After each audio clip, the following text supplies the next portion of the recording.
Hello students, इस video में discuss करने जा रहे हैं क्लास 10 की एग्जाम्पल नंबर 3 जो कि है चैप्टर 10 का। बहुत ही कंसेप्चुअल है, तो प्लीज़ ध्यान से देखना। दोनों ही थ्योरम आने चाहिए आपको इसको समझने के लिए। तो मेरा नाम है नीरज, ये आपका चैनल मैथ सॉल्यूशन। देखते हैं इस एग्जाम्पल को, एग्जाम्पल नंबर 3।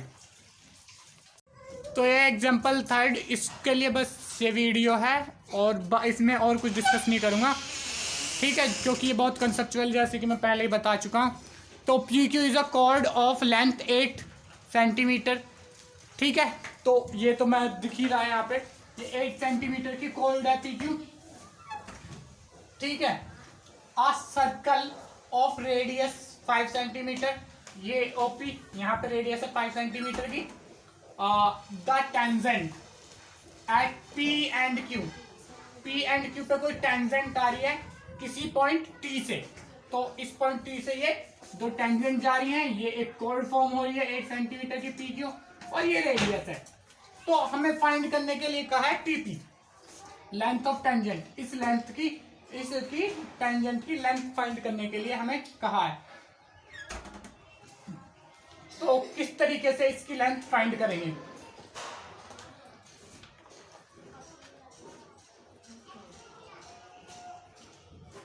ठीक है, सबसे पहले एक पॉइंट से जो ये दो लाइनें जाती हैं, एक पॉइंट से ये जो दो लाइनें जाती हैं ये हमेशा बराबर होती हैं।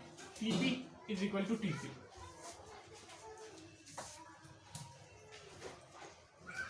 ठीक है, ये बात समझ लेना।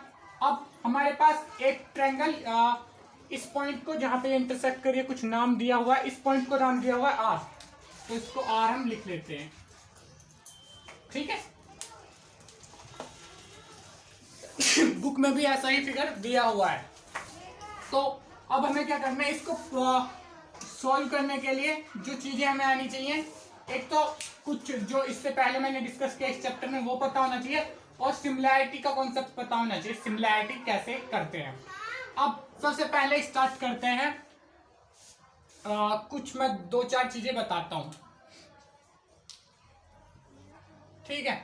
Angle TPQ is equal to 90 degree, ये पूरा एंगल 90 डिग्री का होगा।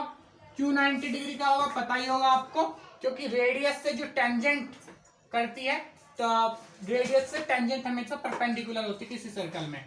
फ्रॉम थ्योरम 10.1, ये थ्योरम 10.1 में हमने समझा था, थ्योरम 10.1। तो ये सब आपको आना चाहिए, ठीक है। अब ये पूरा 90 डिग्री है, ठीक है। तो लेट एंगल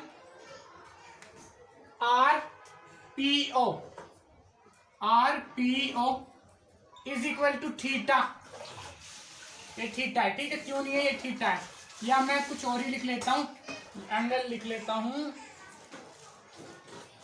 अल्फा, ठीक है।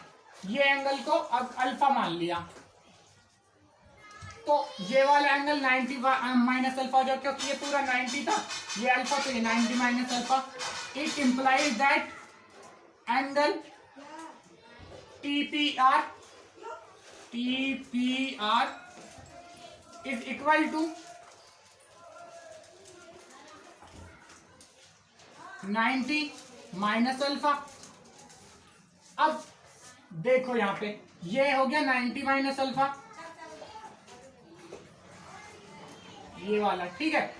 अब ये 90 माइनस अल्फा, और इसके अलावा एंगल, अब यहाँ पे देखो ये इसको सीधा परपेंडिकुलर होगी, ठीक है, क्योंकि ये लाइन T से जा रही है। किसी भी बाहर के पॉइंट से अगर सर्कल पे कोई लाइन आती है वो बिल्कुल सीधी होती है, ऐसे, ठीक है। अब बीच में से जो कॉर्ड जाएगी वो ऐसी होगी। अब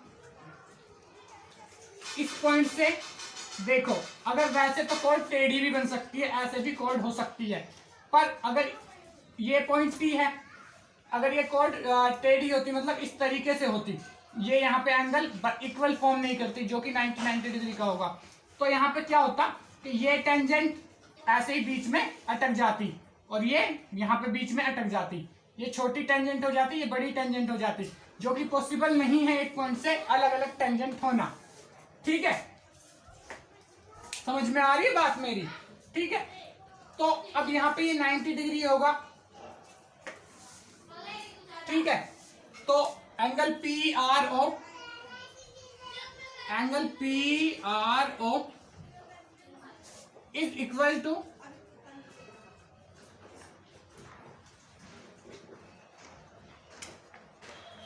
एक मिनट, इसमें कुछ ऐसा लिखा है बाइसेक्ट बाइसेक्ट जैसा, एक मिनट देखूं।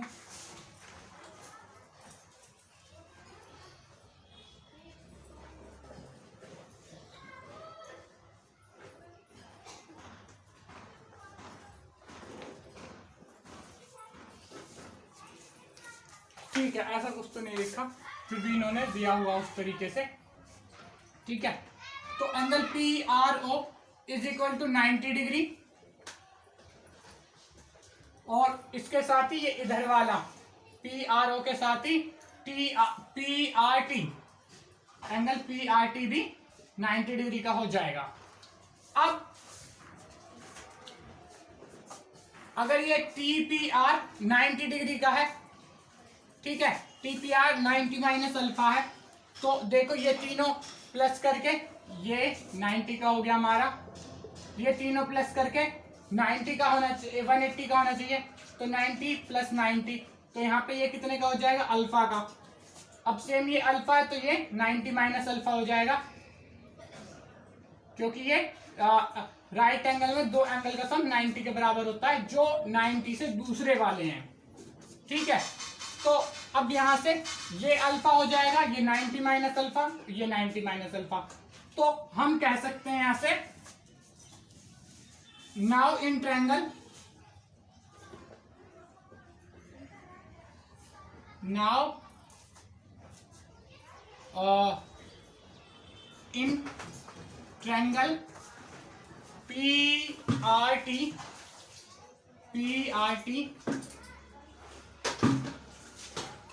and triangle PRO,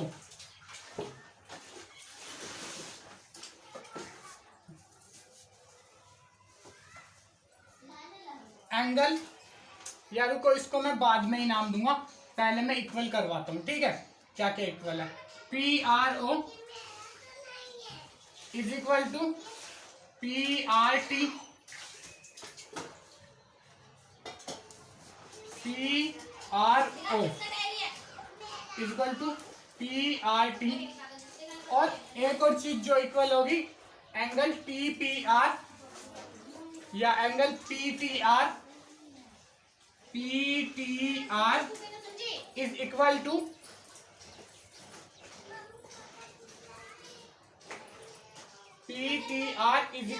किसके इक्वल है, R T R is equal to R P O, तो इसीलिए मैंने दोबारा लिखा। अब इसमें क्या है, पहला पी आर ओ, इसको तो कैसे भी लिख लो वही रहेगा, इसको टी पी आर लिख दूं तो भी कोई फर्क नहीं पड़ेगा, मैन मायने इसके हैं, मैन जो है इसका है। अगर हम पहले वाले ट्रायंगल को लिखते हैं पीटीआर, तो दूसरे वाले को आरपीओ लिखना पड़ेगा। अगर पी टी आर लिखते हैं तो पी टी आर लिखते हैं, तो दूसरे वाले को लिखना पड़ेगा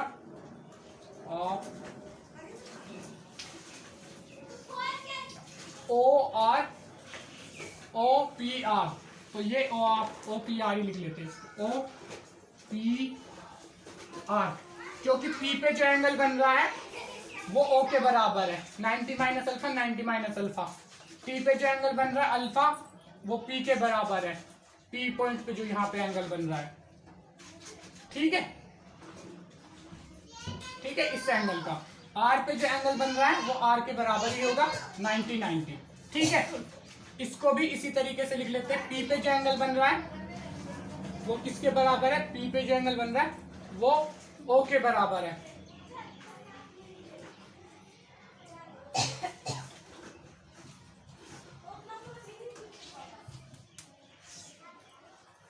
इसको दोबारा से लिखता हूं मैं, ठीक है। 90 वाले को पहले अल्फा वाला ही उठाएंगे, पी आर टी लिख रहे हैं इस तरफ, P R T is equal to O R P.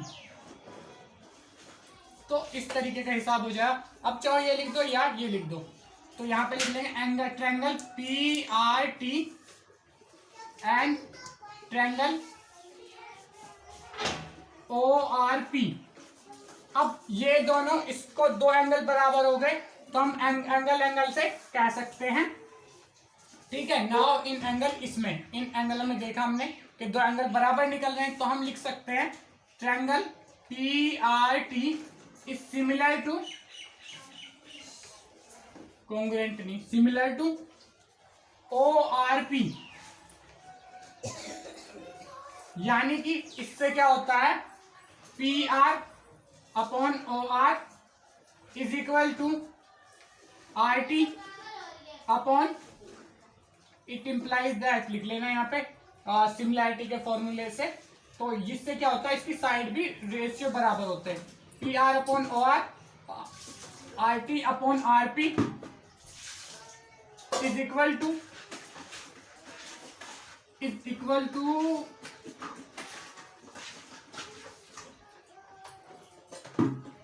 PT upon OP, PT upon OP.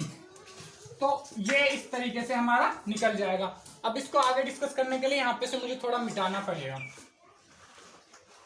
Similar angle जो होते हैं उनकी साइडों का रेशियो बराबर होता है। तो अब ये 8 था पूरा, तो ये हमारा ऊपर का क्या हो जाएगा 4, ये 5 है, तो ऑफकोर्स ये नीचे वाला हो जाएगा 3। ये आप पाइथागोरस थ्योरम से निकाल सकते हो और बुक में भी दिया हुआ है 5 4 3, ठीक है। तो अब क्या है, इसके हमें सारी साइड पता है, तो इसकी हम सारी साइड निकाल लेंगे। तो ये वाली साइड हमें निकालनी है, तो पी आर और टीपी, पीटी की जगह टीपी लिख लो इसको, टीपी, क्योंकि हमें आप पीटी, चलो पीटी रहने दो, टीपी पीटी बराबर ही एक ही बात है। तो हम निकाल लेते हैं P R upon O R. हमें इसकी कौन सी साइड पता है, इसकी कौन सी साइड पता है, हमें यही एक साइड पता है इसकी, पी आर या आर पी। तो इसको इससे इक्वेट करवा लेते हैं, R T upon R P is equal to P T upon O P. अब आर टी कितना है, आर टी भी हमें नहीं पता, आर टी हमें नहीं पता।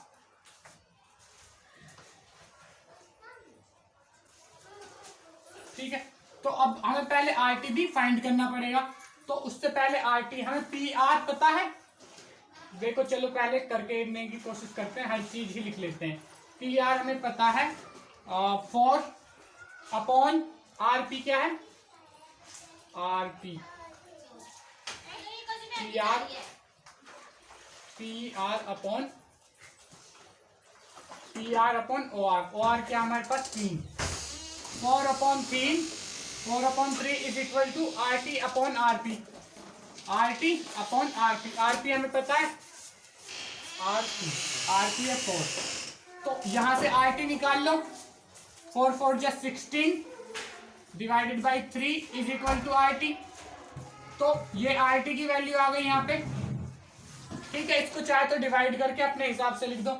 अब इस वाले से निकाल लो, इस वाले को देख लो, R T upon R P is equal to P T upon O P.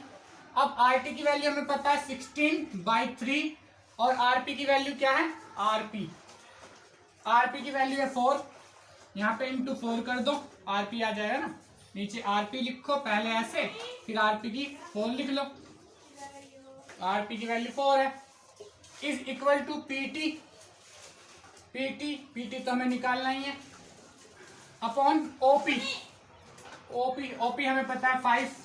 अब 5 यहाँ से जाके यहाँ चला जाएगा, तो 1 मिनट में इसको मिटा दूं अगर जरूरत ना हो तो। चलो यहाँ पे लिख लेता हूँ मैं,